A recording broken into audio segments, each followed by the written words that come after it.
persévère. Qu'est-ce que c'est que la persévérance?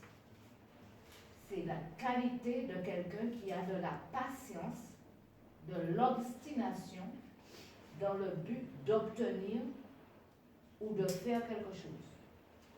La volonté d'avoir quelque chose, d'obtenir quelque chose et de faire quelque chose.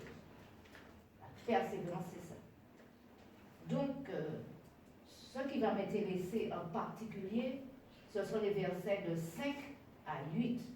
Mais pour comprendre vraiment les versets 5 à 8, il faut étudier le contexte, c'est-à-dire à partir du verset 2. Et je vais lire. Alors, Jean 5, verset 2. Or, à Jérusalem, près de la porte des brebis, il y a une piscine qui s'appelle en hébreu Bethesda et qui a 7 portiques. Sous ces portiques étaient couchés en grand nombre des malades, des aveugles, des boiteux, des paralytiques qui attendaient le mouvement de l'eau, car un ange descendait de temps en temps dans la piscine et agitait l'eau, et celui qui descendait le premier, après que l'eau avait été agitée, était guéri, quelle que soit sa maladie. Donc, il y a des mots importants. La porte des brebis. Sans doute, il y avait là un élevage. La brebis, dans la Bible, représente l'enfant de Dieu. Ce que nous avons vu, nous trouvons dans Matthieu 27, par exemple, où Jésus dit qu'il va séparer les boucs d'avec les brebis. Premier, la piscine, c'est un endroit où il y a de l'eau. L'eau représente le Saint-Esprit. Bethesda signifie maison de miséricorde. Ces portiques, les portiques, ce sont des endroits où on va passer de grandes portes, on va passer. Mais il y en a 5. Pourquoi il y en a 5? Parce que comme il y a beaucoup de gens qui vont là, il faut qu'elles soient d'un accès facile. Donc nous avons l'image du lieu et les symboles qui s'y trouvent, c'est-à-dire l'enfant de Dieu, le Saint-Esprit, la maison de miséricorde où Dieu va faire quelque chose, et puis des portes, de grandes portes qui donnent un accès aux gens. Ce lieu est encombré. Il est écrit, au verset 3, sous ces portiques étaient couchés en grand nombre des malades, des aveugles, des boiteux, des paralytiques. Ils étaient nombreux. Et qu'est-ce qu'ils faisaient là? Ils attendaient le mouvement de l'eau. Et qu'est-ce qui se passe au verset 4? Pourquoi ils attendaient le mouvement de l'eau? Car un ange descendait de temps en temps dans la piscine. Donc c'est pas quel moment, de temps en temps, et agitait l'eau. Donc ça signifie que ces malades, ces paralytiques, boiteux et le reste, étaient sans cesse en attente. Ils cherchaient quelque chose. Ils attendaient quelque chose. De temps en temps. Et chose très importante, celui qui descendait le premier, donc il fallait être vraiment aux aguets, surveiller ce qui se passe, être très très attentif. Et celui qui y descendait le premier, après que l'eau avait été agitée, était guéri, quelle que soit sa maladie. Donc il y a une visitation d'un ange et la détermination de malade qui veut se précipiter dans l'eau pour être guéri. Donc, il faut revoir l'affaire, revoir la scène. Paralytique, boiteux, aveugle. Comment il fait pour savoir? Comment l'aveugle fait pour savoir que l'eau est agitée? Le paralytique, comment il fait pour se précipiter dans la piscine? Hein? Donc, tous n'étaient pas destinés à être guéris. Et tous ne pouvaient pas se précipiter en même temps pour être guéris, puisque vu la maladie qu'ils ont. Et qu'est-ce qui se passait? C'est celui qui avait bousculé l'autre, qui avait plongé le premier qui était guéri. Donc, il y avait certaine violence. Il fallait qu'on agisse avec, non seulement détermination, mais avec violence. Mais ces gens-là sont malades. Comment ils peuvent agir de cette manière-là? Ils sont malades. Et puis, ce n'est pas la maladie de la tête seulement, c'est toutes sortes de maladies. Mais ils sont paralytiques, ils sont boiteux, ils sont aveugles et tout le reste. Bon. Donc, tous ne pouvaient pas être dans la condition d'être guéris. Et qu'est-ce qu'ils faisaient là alors? Qu'est-ce qu'ils faisaient là? Qu'est-ce qu'ils faisaient là? Donc, il fallait faire preuve de. Donc, l'histoire est posée. L'histoire aurait pu s'arrêter là. Mais, au verset 5, il y a un cas particulier qui nous est raconté. Un homme malade depuis 38 ans. 38 ans, il est malade. Depuis longtemps. S'il est malade depuis 38 ans, même s'il n'a pas eu 38 ans de souffrance, mais il a eu des années de souffrance. Nous n'avons pas de preuve. Et puis, au verset 6, nous avons l'intervention de Jésus. L'homme est couché. Mais Jésus lui pose une question bizarre. Jésus, verset 6, l'ayant vu coucher, et sachant qu'il était malade depuis longtemps, lui dit, question bizarre, veux-tu être guéri? Jésus sait qu'il est malade depuis très longtemps. Jésus a vu qu'il est couché, donc il ne peut pas bouger.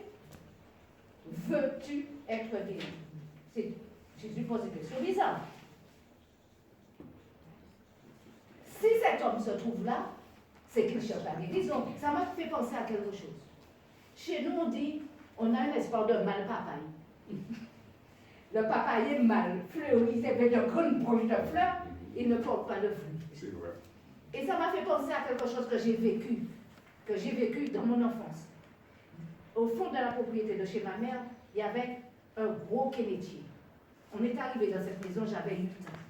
J'ai connu toujours ce gros kénétier-là, ne portant pas de fruits du tout. Au bout de 45 ans, ma mère a dit, tu m'embêtes, tu es trop gros, je vais te couper. Ma mère a décidé qu'elle va faire venir quelqu'un. Mais les gens n'ont pas venu seuls. 6 mois après, il s'est mis à porter. Mais de grosses kénettes très sucrées. Ma mère a dit, je t'avais déjà dit ça, mais moi je te coupe parce que tu m'embêtes. Et elle l'a coupé. Elle a coupé 3 ans après. Mais le kénétier a porté. Si bien que moi je ne comprenais pas. Et mon voisin avait 2 papayers mâles. Il disait que je ne comprenais pas. Alors je lui ai dit, monsieur, comme c'était le beau tonton de ma soeur, je lui ai dit, monsieur un tel, il ne faut pas le couper parce que maman a dit qu'on fait des médicaments avec les fleurs de papaye contre les rhumatismes. Alors il ne faut pas couper tes papayers. Un an après, les papayers ont porté. Les mêmes papayers ont porté. Si bien que je dis que nous disons espoir mal papaye, mais en fait, Dieu est Dieu, il sait ce qu'il veut. Il fait ce qu'il veut. Donc la parenthèse est terminée. C'est pour ça que je vous dis que même nous, même dans ce cas-là, cet homme avait un espoir de mal papaye, parce qu'il ne pouvait pas se déplacer, il ne pouvait rien faire, mais Jésus est venu à sa rencontre. Jésus est venu à sa rencontre. Alors ça m'a fait rigoler quand j'étais en train de réfléchir à tout ça, je pensais à tout ça. J'ai dit, mais c'est vrai, Jésus peut changer les choses. Hein? Oui. Il peut changer les choses. Amen. Alors Jésus lui dit, veux-tu être guéri? Le malade, au verset 7, lui répondit, Seigneur, je n'ai personne pour me jeter dans la piscine quand l'eau est agitée, et pendant que j'y vais, comment il va, je ne sais pas, un homme descend avant moi. Mais qu'est-ce que tu fais là? Qu'est-ce que tu fais là? Qu'est-ce que tu fais là? Alors, c'est bizarre, avec Jésus, les choses sont extraordinaires. On ne comprend pas. On ne comprend pas. Il n'a aucune possibilité de bénéficier de la guérison et il est là. Il est là. Il n'a pas d'aide. Il ne risque pas d'être plongé dans la piscine, dans l'eau de la piscine. Verset 8. La réaction de Jésus. Verset 8. Lève-toi, lui dit Jésus, prends ton lit et marche. Guérison instantanée. Il ne lui dit pas, il ne cherche pas à savoir. Il lui dit, lève-toi, il lui donne un ordre. Lève-toi, prends ton lit, marche. 3 ordres que Jésus lui donne. Lève-toi, prends ton lit et marche. Cet homme ne pose pas de questions à Jésus. Il agit. Il ne connaît pas cet homme, il ne connaît pas Jésus. Mais il obéit. Il attendait patiemment, il fut guéri. Il attendait sa guérison. D'une certaine manière, c'était pour être plongé dans l'eau. Mais il a été guéri d'une autre manière. Amen. Nous n'avons aucun détail concernant sa vie. Nous ne savons pas s'il priait pour sa guérison. Ce que nous savons uniquement, c'est qu'il attendait un miracle qui s'est produit. Amen. Il attendait l'intervention du Saint-Esprit et ce miracle s'est produit. Cet homme a compris qu'il devait, au verset 14, on va prendre le verset 14,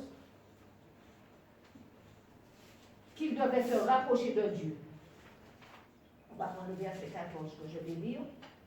Depuis, Jésus le trouva dans le temple et lui dit, voici, tu as été guéri. Ne pêche plus de peur qu'il ne t'arrive quelque chose de pire. Amen. Cet homme a compris qu'il devait se rapprocher de Dieu puisqu'il est allé au temple. Jésus l'a rencontré dans le temple. Et Jésus l'a enjoint de changer de vie. Tu as été guéri. Ne pêche plus de peur qu'il ne t'arrive quelque chose de pire. Important, n'est-ce pas? Amen. Cet exemple est fondamental pour nous, qui souvent, nous nous trouvons dans des épreuves, dans de l'affliction, ne comprenons pas ce qui nous arrive, et quelquefois nous nous demandons pourquoi.